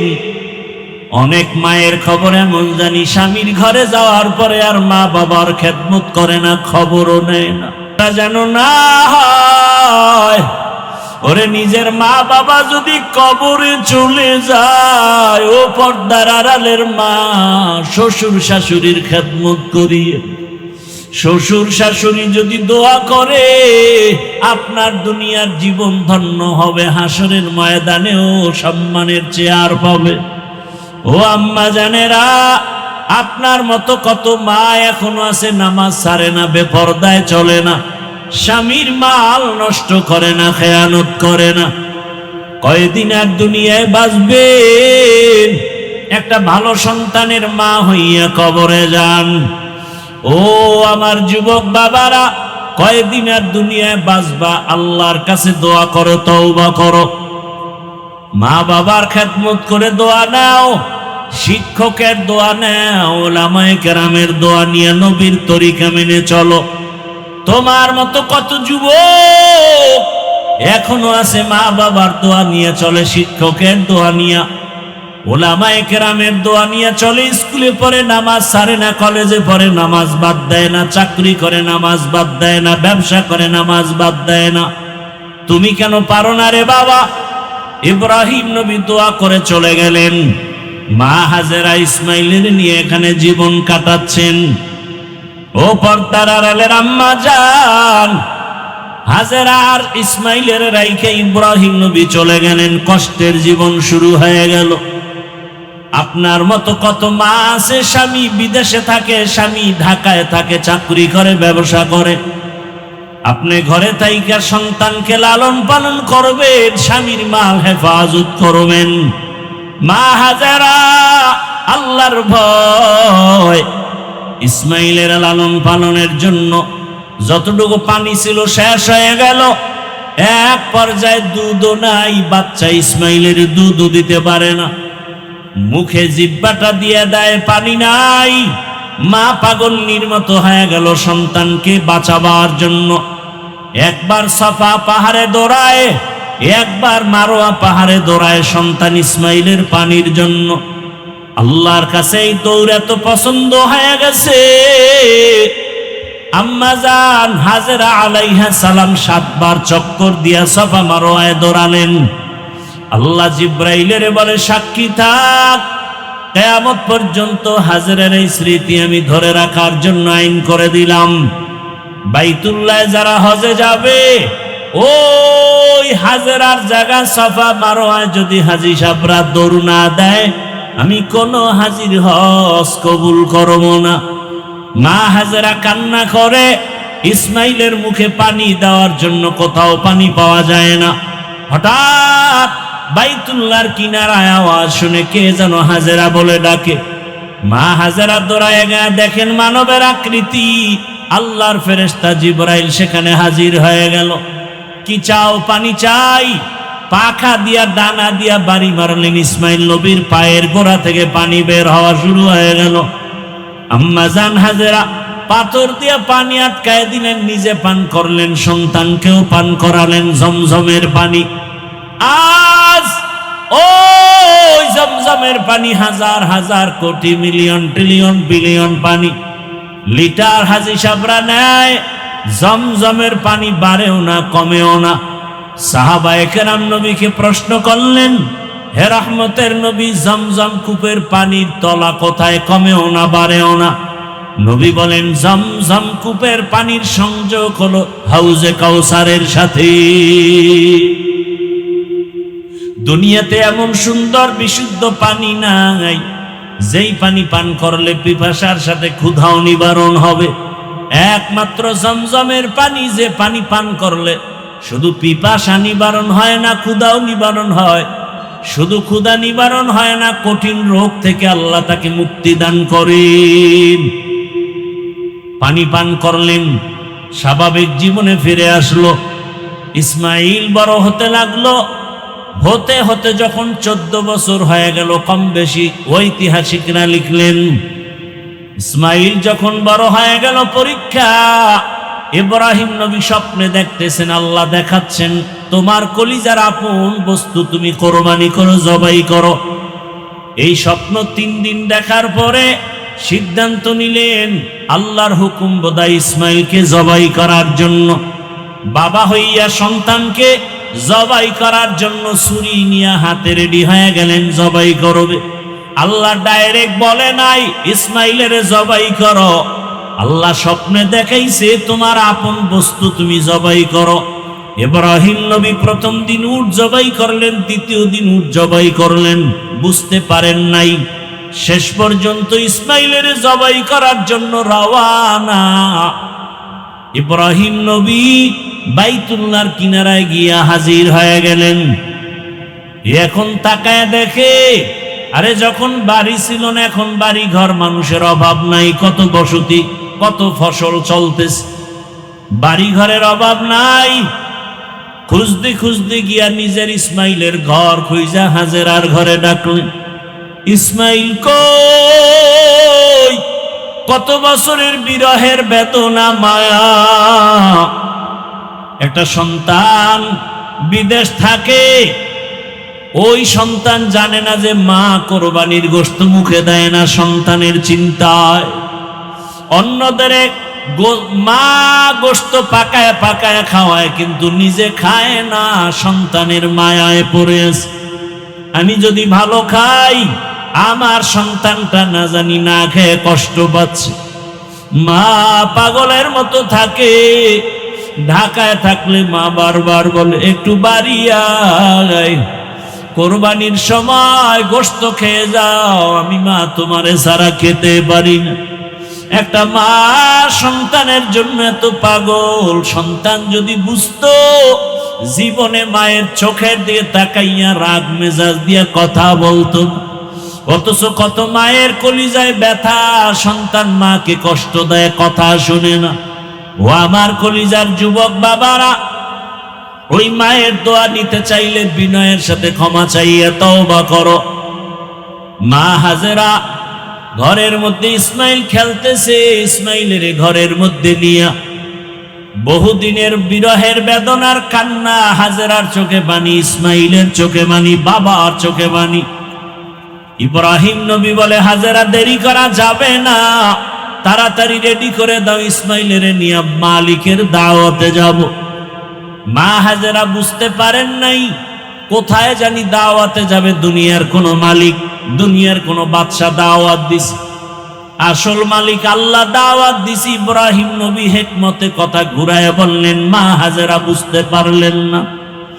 সুন্দরভাবে সাজাইয়া গোসল করায়া যখন ইসমাইলের বাবার হাতে তুলে দেয়, বাবা সামনে যায়, ইসমাইল পেছনে যায়। কোরবানির জায়গা বর্তমান মিনা বাজার, যখন এখন যেখানে কোরবানি, ইব্রাহিম ওখানেই দিলেন। ইসমাইলের ওখানে নিয়া এবার 14 বছরের সন্তান ইসমাইলের বাবা ডাক দিয়া কয়, ইয়া আবাতিফ ইয়া বুনাইয়া ইন্নী আরা ফিল মানামি আন্নী আযবাহুকা ফানজুর মাযা তারা। ও আমার কলিজার সন্তান, আমি স্বপ্ন দেখলাম তোমারে জবাই করতেছি, তোমার কি মতামত? দেরি নাই, সাথে সাথে ইসমাইল বলতেছে, ইয়া আবাতি ফাআল মা তুমার সাতাজিদুনি ইনশাআল্লাহু মিনাস সাবিরিন।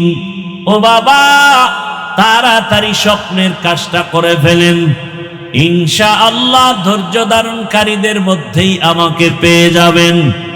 ইসমাইল এই কথা বইলা, ইতিহাসবিদরা বলেন ইসমাইল এবার কান্না শুরু করছেন, হালকা, বেশি জোরে না।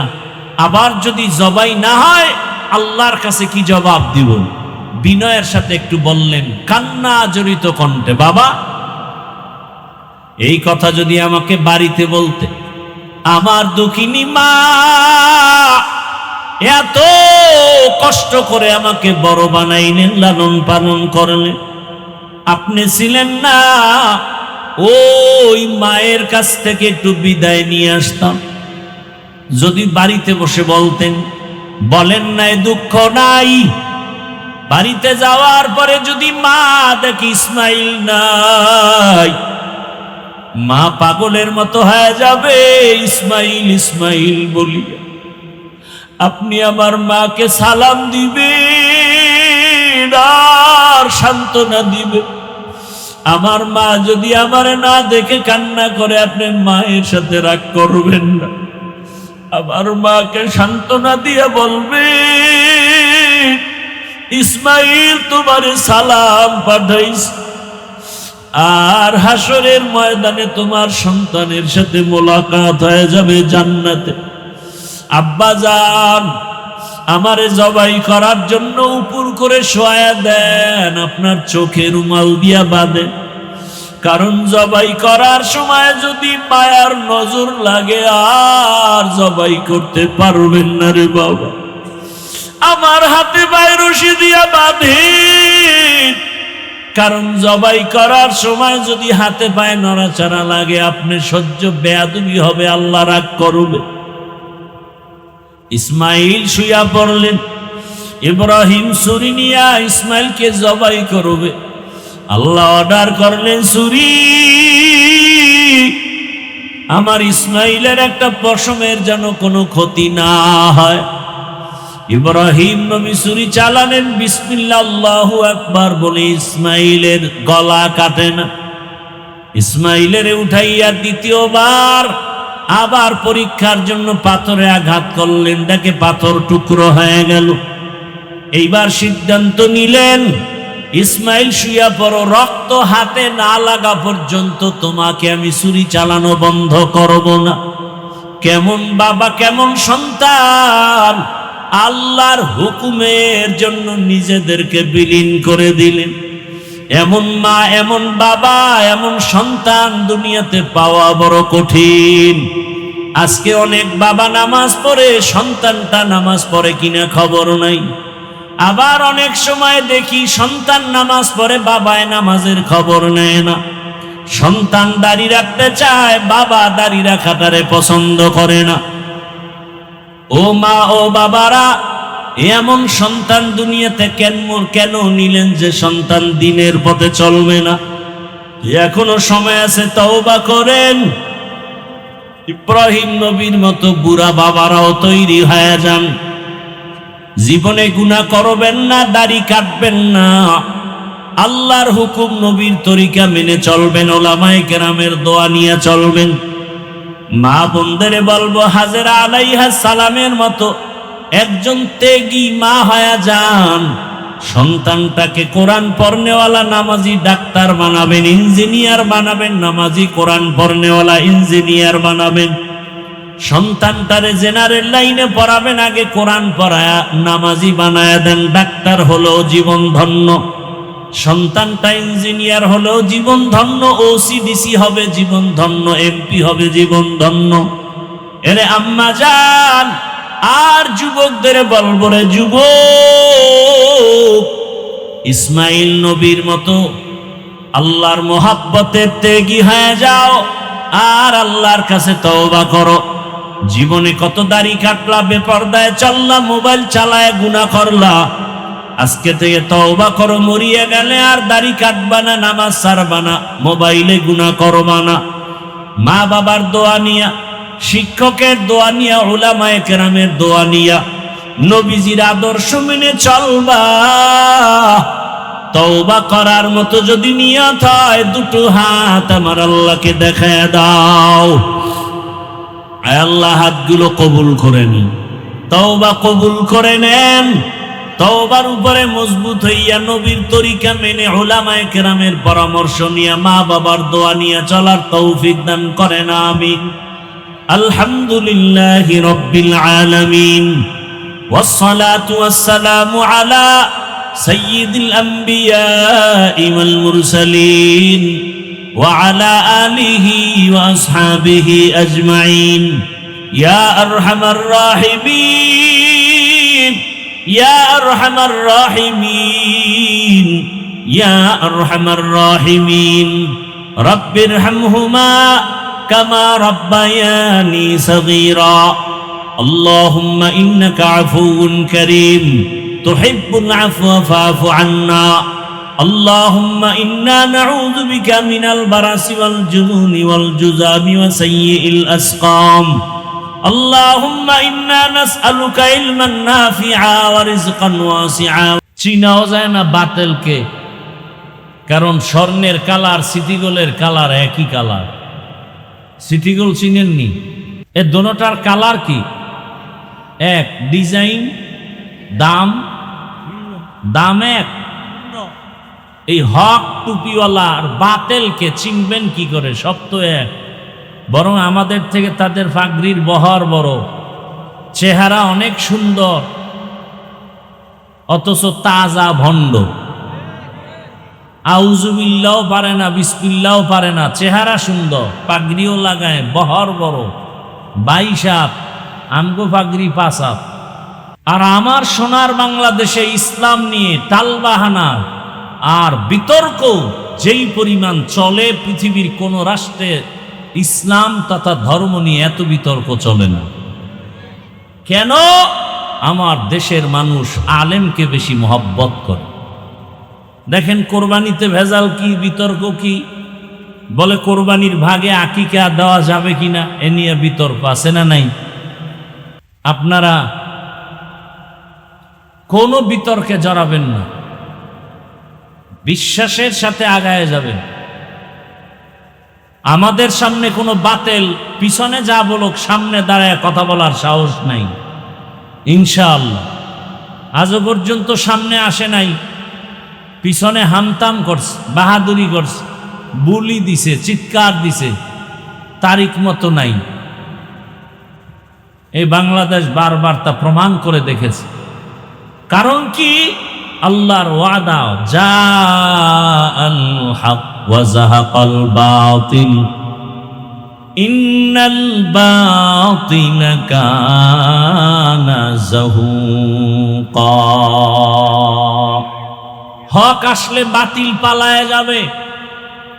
বাতিল পালাবার ব্যাখ্যা তিনটা: হয়তো জায়গা ঠাডা পরে মরবে, না হয় তওবা করে হকের পক্ষে চলে আসবে, না হয় ওই এলাকা ছেড়ে পালায় যাবে।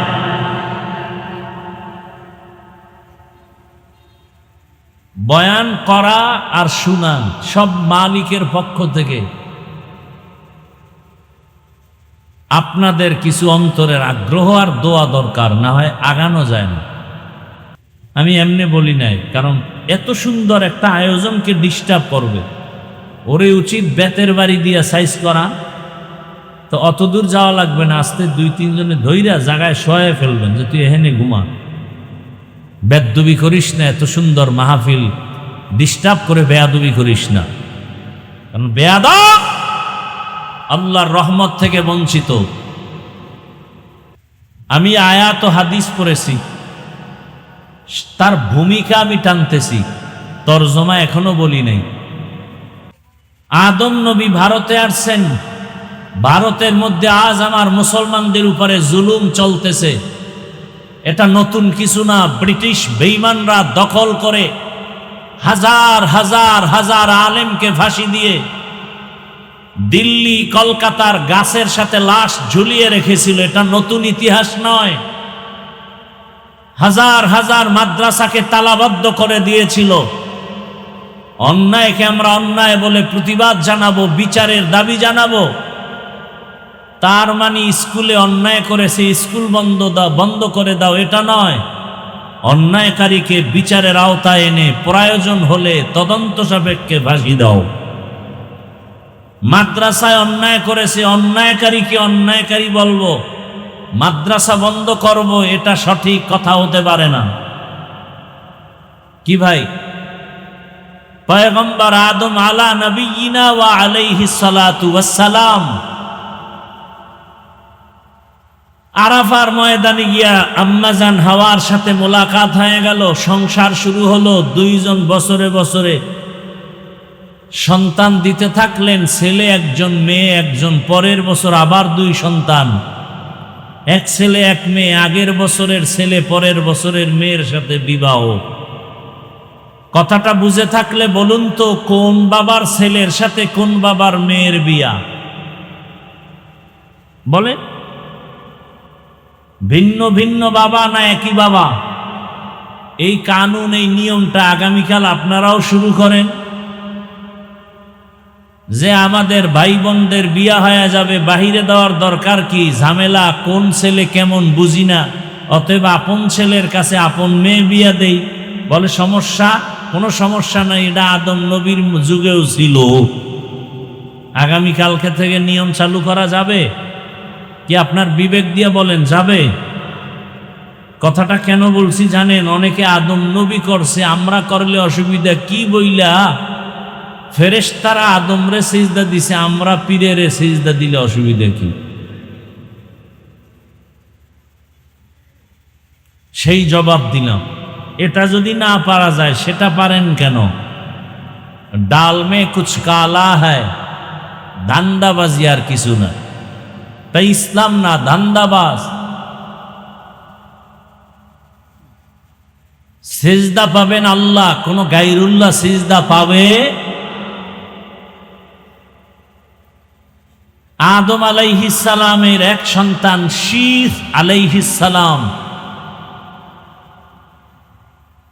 আদম নবী দুনিয়ার থেকে বিদায়ের 600 বছর পরে দুনিয়ার মানুষের হালাত বিগড়ায় গেল, তাওহীদ নিভু হয়ে গেল, মানুষ শয়তানের প্ররোচনায় মূর্তি পূজা শুরু করল। আমার তেলাওয়াতকৃত আয়াতের ভূমিকা টানতেছে। আমি যদি ভেঙে ভেঙে কথা বলি তো 4 ঘন্টা সময় লাগবে পুরো আলোচনা টানতে। সৃষ্টির রহস্য নিয়ে কথা বললে আমি সব ছেড়ে মূল কথাটা বলে আসতেছি। আদম নবী বিদায়ের কয়শো বছর পর জমিনে মূর্তি পূজা শুরু হলো, চলতেছে মূর্তি পূজা। এই আপনারা অনেক মানুষ, আমি একা, কিন্তু এমন জায়গায় বসাইছেন যে একটা লোক চোখ দিয়া কোন দিকে ঘুরে ঘুরে তাকায়, আমি এখান থেকেই নজর দিলে দেখতে পাই। অতএব ডিস্টার্ব করবেন না বলছি। বেশি ডিস্টার্ব করলে আর আপনাদের সাথে তর্কে তো আমি পারবো না, আমি একা, আপনারা সবাই। আমি আস্তে হাত উঠায় মোনাজাত দিয়ে নেমে যাব, কারণ জোর করে বয়ান শোনানো যাবে না। আপনার মনে চায় না, আমি জোর করে শোনাবো কেন? মনে চাইলে তো আপনি ধৈর্যের সাথে বসবেন। আর আমি তো সোনাবন্ধের গান গাই না যে আপনি আল্লাহর কোরআনের সুন্দর আলোচনার থেকে উঠে যাবেন। আপনার কপাল এত নষ্ট কেন? আল্লাহ বেহেশতের বাগানে নিয়ে আসছেন, 24 ঘন্টা মোবাইল, 24 ঘন্টা মোবাইল, বাথরুমে গিয়া মোবাইল, ঘরের মধ্যে সারা রাত মোবাইল। বেহেশতের বাগানে 1 ঘন্টা মোবাইল না চালাইলে কি ক্ষতি হবে? এখানে এইসব মোবাইল। আপনার কপাল কত খারাপ, আর কি বলবো।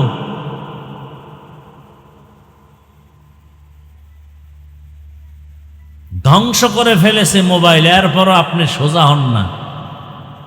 আপনার ছেলে মেয়ে নষ্ট হয়ে গেছে মোবাইলের কারণে, স্ত্রী নষ্ট হয়ে গেছে, স্বামী নষ্ট, শিক্ষক ছাত্র সব নষ্ট মোবাইলের কারণে, লেখাপড়া ধ্বংস মোবাইলের কারণে, তাজা তাজা প্রাণ চলে গেল মোবাইলের কারণে, এরপরও মোবাইল। বেহেশতের বাগানে এইসব মোবাইল, যেই বাগানে বসলেই গুনাহ মাফ। সুবহানাল্লাহ। আগামী কালকে বলবেন আমি গেলে গিয়া, আরো আস্তে করে বলেন। একবার বলছেন বেহেশতে একটা ফলের গাছ হয়ে গেছে। কিছু চোর কয় আমার জান্নাত হইলেই তো চলে, আবার গাছের দরকার কি? মানে কিছু মানুষের অ্যালার্জি আছে, ওর কথা না বললে ভাল লাগে না। বলতে গিয়ে এত উল্টা পাল্টা বলে যে মানুষ তাকে আর ভালোই জানে না। 600 বছর পরে মূর্তি পূজা চলতে চলতে চলতে চলতে আরো 600 বছর পেরিয়ে যাচ্ছে। পৃথিবীর অবস্থা এমন হলো, একটা মানুষও মূর্তি পূজার বাইরে নাই, আল্লাহর ইবাদত একাত্মতার সাথে করে এমন কেউ নাই, সব শিরিকে লিপ্ত হয়ে গেল। এরকম চললো আরো 600 বছর। আল্লাহ পাক সেই সময় পাঠালেন নূহ আলা নবিয়িনা ওয়া আলাইহি সালাতু ওয়াস সালামকে। নূহ নবী এসে এই মূর্তি পূজারীদেরকে দাওয়াত দিলেন এক আল্লাহর ইবাদতের জন্য। আরো 950 বছর। কত বছর? 950 বছর নূহ আলা নবিয়িনা ওয়া আলাইহি সালাতু ওয়াস সালাম দাওয়াত দিলেন। টোটাল 950 বছরের দাওয়াতে মাত্র 40 জন মুসলমান মুমিন মূর্তি পূজা ছাড়লো, আর সব মুশরিক হয়ে রয়েই গেল। কতজন হইল? মাত্র। আল্লাহ স্পষ্ট জানায় দিলেন, নূহ তুমি যদি আরো 1000 বছর দাওয়াত দেওয়ার একটা লোক মূর্তি পূজা ছাড়বে না, 40-এর বেশি। নূহ নবী কয় যদি আর এই মূর্তি পূজা অন্যরা নাই ছাড়ে, মেরে ফেলো। أقال نوح رب لا تذر على الأرض من الكافرين ديارا إنك إن تذرهم يضلوا عبادك ولا يلدوا إلا فاجرا كفارا رب اغفر لي ولوالدي ولمن دخل بيتي مؤمنا وللمؤمنين والمؤمنات ওয়ালা তাজিদিয যালিমিনা ইল্লা তাবারা। দোয়া কবুল হয়ে গেছে। আল্লাহ বলেন, এ পয়গম্বর নূহ, দেরি নাই, তোমার দোয়া কবুল হয়ে গেল, একটারও বাঁচায় রাখবো না। জমিনের মধ্যে তুফান আসবে, তুফান। তবে তুমি এবং তোমার ৯৫০ বছরের দাওয়াতে যারা কালেমা পড়লো, এদেরকে যদি বাঁচাতে চাও, তুমি একটা কিস্তি বানাও। কি বানাও? কিস্তি। কি বানাও? কিস্তি মানে কি? যারা নৌকা বলছেন এরা সব আওয়ামী লীগ, সব আওয়ামী লীগ। আল্লাহ বললেন কিস্তি বানাও এত বড় যে ওই কিস্তিতে তোমার ৪০ জন সহ ভিন্ন পশু পাখি এক জোড়া হাতি, এক জোড়া গরু, এক জোড়া ভেড়া, এক জোড়া বকরি, এইভাবে এক জোড়া মাছ, সব দুনিয়াতে এমন কি নৌকা আছে যে এক জোড়া হাতি নিয়ে ৪০ জন উঠলে এটা চলবে? ২০ জন উঠলেই তো নৌকা ডুবে যায়। কথা বলেন না? তাহলে কিস্তির মানি নৌকা বলাটা এটা চরম একটা ভুল ব্যাখ্যা। নৌকা কোনোভাবেই বলা যাবে না, বরং এই ৪০ জন জোড়ায় জোড়ায় জোড়ায় জোড়ায় পশু পাখি উঠানোর মতো একটা জলযানকে জাহাজ বলা যাবে। কি বলা যাবে? তাহলে কি কিস্তি মানে কি? নৌকা বলা যাবে না। যদি কেউ বলে এটা ভুল কথা, ভুল ব্যাখ্যা। বিশাল জাহাজ বানায় দিল। আল্লাহর অর্ডার, এখানে সব উঠবে। তোমার সন্তান একজন ছেলে কেনান উঠে নাই, সে বলছে আমি পাহাড়ের চূড়ায় নিয়ে গিয়ে আশ্রয় নিব। যখন কিস্তি বানানো কমপ্লিট, মুমিন পশু পাখি জোড়ায় জোড়ায় তালা বিশিষ্ট,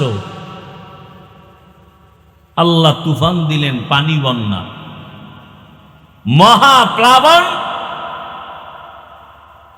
পাহাড়ের উপরে পানি, ৪০ দিন লাগাতার বৃষ্টি।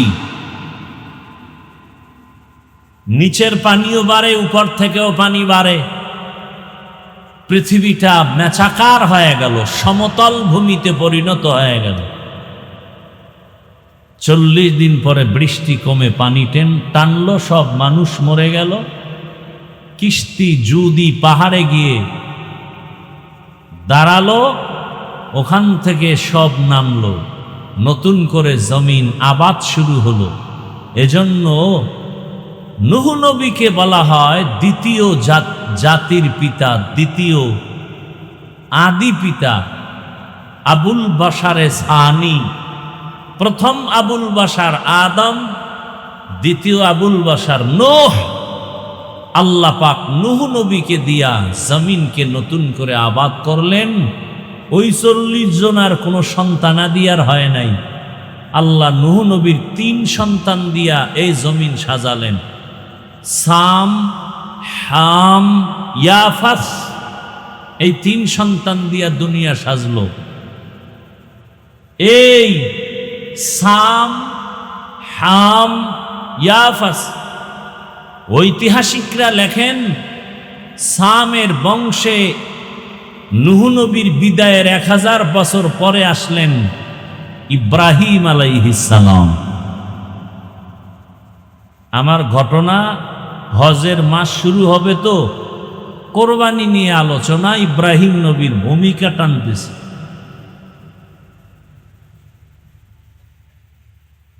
এই নূহ নবীর ৩ সন্তানরা মিলে ওই সময় একটা শহর আবাদ করে শহর বানালো, বর্তমান ইরাকের অন্তর্গত। সেই শহরের নাম কোরআনের ভাষায় শহরে বাবেল। সেই শহরে কোনো এক সময় জন্ম নিল নমরুদ নামের বেঈমান। বড় হয়ে নিল, ক্ষমতা নিয়ে করলো জুলুম।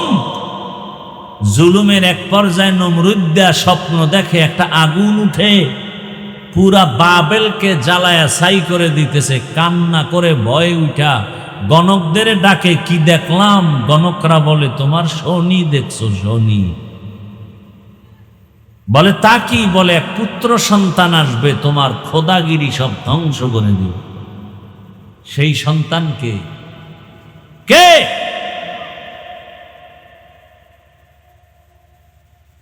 আকে লুতুফে খেসেরা ইজহারে কর, বাখলিল আসনারেরা গোলজারে কর। নমরুদ বলে, সেই ছেলেটা কি আসছে দুনিয়ায়? কয় না। মায়ের গর্ভে আছে? না, মায়ের গর্ভেও নাই। বলে না। নতুন করে নমরুদ আইন জারি করলো, স্বামী স্ত্রী এক জায়গায় হতে পারবে না, হতে পারলেও সন্তান নিতে পারবে না, নিলেও পুত্র হতে পারবে না, হলেও হত্যা করো। এর নাম বার্থ কন্ট্রোল, জন্ম নিয়ন্ত্রণ। জন্ম নিয়ন্ত্রণ ইসলামে হারাম। জন্ম নিয়ন্ত্রণের ট্যাবলেট আবিষ্কার করেছে বেঈমানেরা, খায় মুসলমানেরা। খবরও নেই, অনেকের চান্দি গরম হয়ে যাইতেছে। জন্ম নিয়ন্ত্রণের আইন, জন্ম নিয়ন্ত্রণের ট্যাবলেট, বড়ি আবিষ্কার করেছে বিধর্মীরা। আর এগুলো সেবন করে কারা? বেঈমানেরা। কেন করে না? ওদের বউ বেশি, সন্তান বেশি। মুসলমানের উপরে কেন? উদ্দেশ্য মুসলমানের সংখ্যা কমানো। বুঝলো না আমার দেশের জাতি, না বুঝে উল্টা হুজুরের গালি দেয়। আর সাইনবোর্ড লিখে দিছে, ছেলে হোক মেয়ে হোক দুটোর বেশি নয়, একটা হলে ভালো হয়। আমি বলি আর এক লাইন বাড়ায় লেখো, না হইলে আরো ভালো। একজন শিক্ষিত মানুষও ভালো করে বলতে পারবে না এই জন্ম নিয়ন্ত্রণের কারণ কি। জন্ম নিয়ন্ত্রণের প্রবক্তাদের স্লোগান হলো, জন্ম নিয়ন্ত্রণ না হলে দুই সমস্যায় পড়ে যাবে গোটা জাতি। এক, জায়গা কম থাকবে কই, দুই, খানা কম খাবে কি। আল্লাহ কয়, এই নিমক হারাম। দোনোটার চাবি আমি আল্লাহর হাতে। মানুষ বানাবো আমি, থাকার জায়গার ব্যবস্থাও করব আমি, খানার ব্যবস্থাও করব আমি। গর্তের পিপিলিকার খানা কে দেন? না সরকার দেয়? নদীর মধ্যে আপনাদের সমুদ্রে কোটি কোটি মাছ, বড় বড় বড় বড় তিমি আছে না নাই? কে খাওয়ায়? এক একটা নীল তিমির প্রতিদিনের খাদ্য তালিকা 1000 কেজি চিংড়ি মাছ। দৈনিক ঢাকার চিড়িয়াখানার লেখা আছে, একটা বাঘের প্রতিদিনের খাদ্য 17 কেজি গোশত। জঙ্গলে হাজার হাজার প্রাণী, সমুদ্রে হাজার হাজার মাছ, ওদের টাইম মতো খানাটা কে দেন? ইয়া আইয়ুহান নাস আনতুমুল ফুকারাউ ইলাল্লাহ ওয়াল্লাহু হুয়াল গানিয়্যুল হামিদ।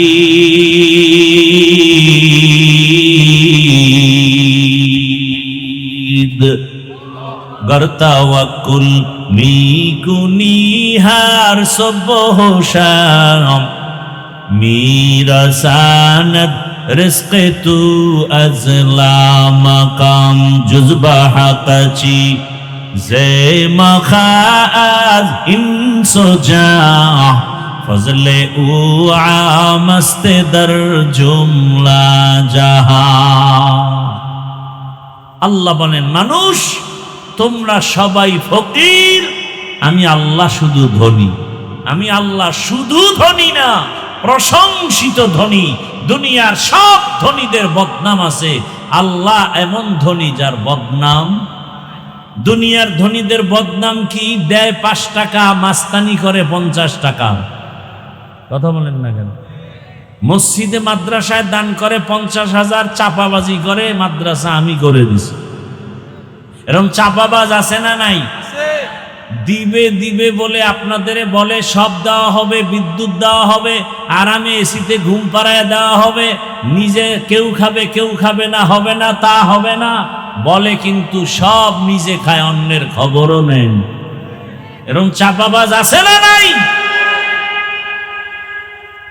আল্লাহ হেদায়াত দান করুন, আল্লাহ হেদায়াত দান করুন।